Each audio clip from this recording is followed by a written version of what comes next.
Assalamualaikum. Welcome back to my channel Baby's Kitchen. ഇന്ന് ഞാൻ തയ്യാറാക്കുന്നത് വളരെ ടേസ്റ്റി ആയിട്ടുള്ള എഗ് മക്രോണി റെസിപ്പിയാണ്.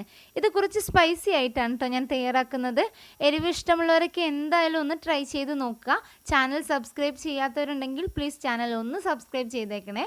അപ്പോൾ നമുക്ക് വീഡിയോയിലേക്ക് പോകാം. അതിനുവേണ്ടി ഞാനിവിടെ ഒരു നോൺ സ്റ്റിക്കിൻ്റെ പാത്രമാണ് വെച്ചിട്ടുള്ളത്. ഇതിലേക്ക് ഇനി കുറച്ച് വെളിച്ചെണ്ണ ചേർത്ത് കൊടുക്കാം. എണ്ണയൊന്ന് ചൂടായി വന്നിട്ടുണ്ട്. ഇപ്പോൾ ഞാനൊരു ചെറിയ പീസ് ഇഞ്ചിയും ഒരു 5 അല്ലി വെളുത്തുള്ളിയും 1/4 ടീസ്പൂൺ പെരിഞ്ജീരകവും നന്നായിട്ട് അരച്ച് പേസ്റ്റാക്കി എടുത്തിട്ടുണ്ട്. അതാണിത്. ഇത് എണ്ണയിലേക്കിട്ട് ഒന്ന് മൂപ്പിച്ചെടുക്കണം. ഇപ്പോൾ ഇതൊക്കെ നന്നായിട്ടൊന്ന് മൂത്ത് വന്നിട്ടുണ്ട്. ഇനി നമുക്കിതിലേക്ക് ഒരു 3 പച്ചമുളക് ചെറുതാക്കി അരിഞ്ഞത് ചേർത്ത് കൊടുക്കാം. ഒന്ന് മിക്സ് ചെയ്തതിന് ശേഷം ഇതിലേക്ക് കുറച്ച് കരിവേപ്പിലയും കൂടെ ഇട്ട് കൊടുക്കാം. ഇനി നമുക്കിതിലേക്ക് ഒരു 2 സവാള ചെറുതാക്കി അരിഞ്ഞത് ചേർത്ത് കൊടുക്കാം. സവാളയൊന്ന് പെട്ടെന്ന് വഴന്ന് കിട്ടാൻ വേണ്ടിയിട്ട് ആവശ്യത്തിനുള്ള ഉപ്പ് ചേർത്ത് കൊടുക്കാം.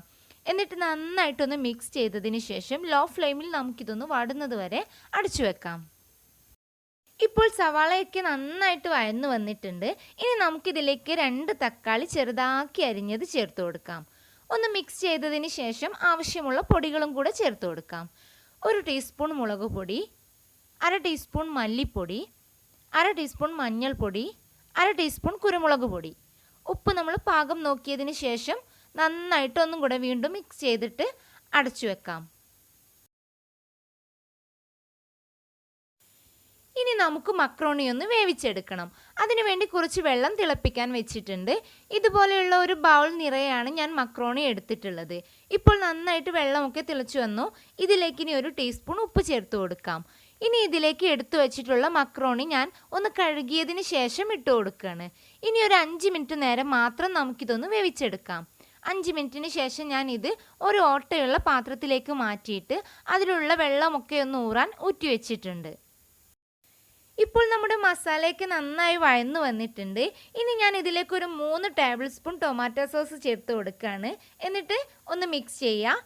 അപ്പോൾ നമ്മുടെ മസാലയൊക്കെ ഇവിടെ റെഡി ആയിട്ടുണ്ട്. ഇനി നമ്മൾ ഇതിലേക്ക് നമ്മുടെ മക്രോണി ചേർത്ത് കൊടുക്കുകയാണ്.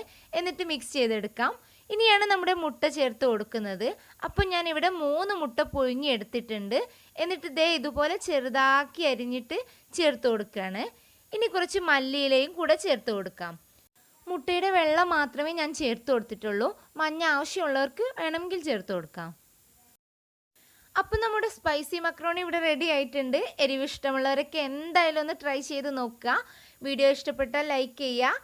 ഫീഡ്ബാക്കൊക്കെ കമൻറ്റ് ബോക്സിൽ അറിയിക്കുക. ബേബീസ് കിച്ചൻ സബ്സ്ക്രൈബ് ചെയ്യാത്തവരുണ്ടെങ്കിൽ ചാനൽ സബ്സ്ക്രൈബ് ചെയ്യുക. ഓക്കെ ഫ്രണ്ട്സ്, നെക്സ്റ്റ് വീഡിയോയിൽ കാണുന്നത് വരെ ബൈ.